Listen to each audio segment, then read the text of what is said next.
حسن البنا رحمة الله عليه قال لا نجرح أشخاص ولا هيئات، لكننا أقول أن لابد هناك نص في النبوي شريف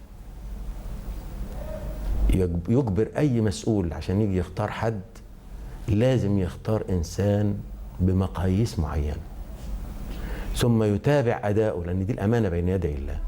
لما بختاره لازم أختار أحسن الموجودين، ولما أختاره كمان ما سيبوش. عارفة سيدنا عمر بيقول إيه؟ لو أني عمدت إلى خيركم فوليته عليكم أكنت قد أديت ما علي؟ قالوا نعم يا أمير المؤمنين. خلاص بقى أنت جبت أحسن واحد فينا وعينته علينا. قال لا والله حتى أنظر ماذا يصنع.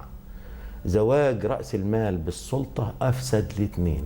حضرتك بتقول إنه ما فيش أي نوع من التواصل، هسألك ماذا لو حدث هذا التواصل؟ نتمنى ما بينكم وبين الحزب الوطني، يعني ممكن يكون شكله إيه أو صلته؟ بس معانا إيه؟ بس حضرتك نرجو أن يمد الحزب الوطني يده لكل أبناء مصر، لأن عند كل هذه الاتجاهات أفكار وشخصيات تتمنى إنقاذ أمنا مصر مما هي فيه. طيب فنجتمع كلنا لإنقاذ أمنا.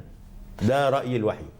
سؤالي دلوقتي اتفضل. محور الإخوان والحزب الوطني، إيه الصيغة اللي ممكن الإخوان المسلمين يتفاهموا بيها مع الحزب الوطني؟ وهذا شيء مش مبتغى يعني ومش حضرتك مخولة بحاجة؟ لا خالص. حضرتك عندك لا أي على رؤية؟ الإطلاق على الإطلاق. طب بس أنا يعني أرأيتي لو أن هذا الأمر لم يحدث أنا أتناقش فيه قبل أن يحدث. دكتور محمد بديع، حضرتك تعرف احنا اتكلمنا قبل الحوار، وأنا الحقيقة لا أتمنى أن الحزب الوطني يحكم ولا الإخوان المسلمين يحكم.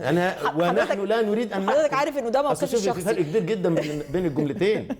أنت تتحدثي عن من يحكم بقاله 30 سنة وأكثر، وتحدثي عن ناس بيقول لك احنا مش عايزين نحكم لان احنا اعقل. يعني حضرتك بتقول ان الاخوان المسلمين أيوة. لا يسعون للوصول والله نحن اعقل من ان نحكم مصر الان. ليه؟ هقول لك ليه بديع. هقول لك ليه.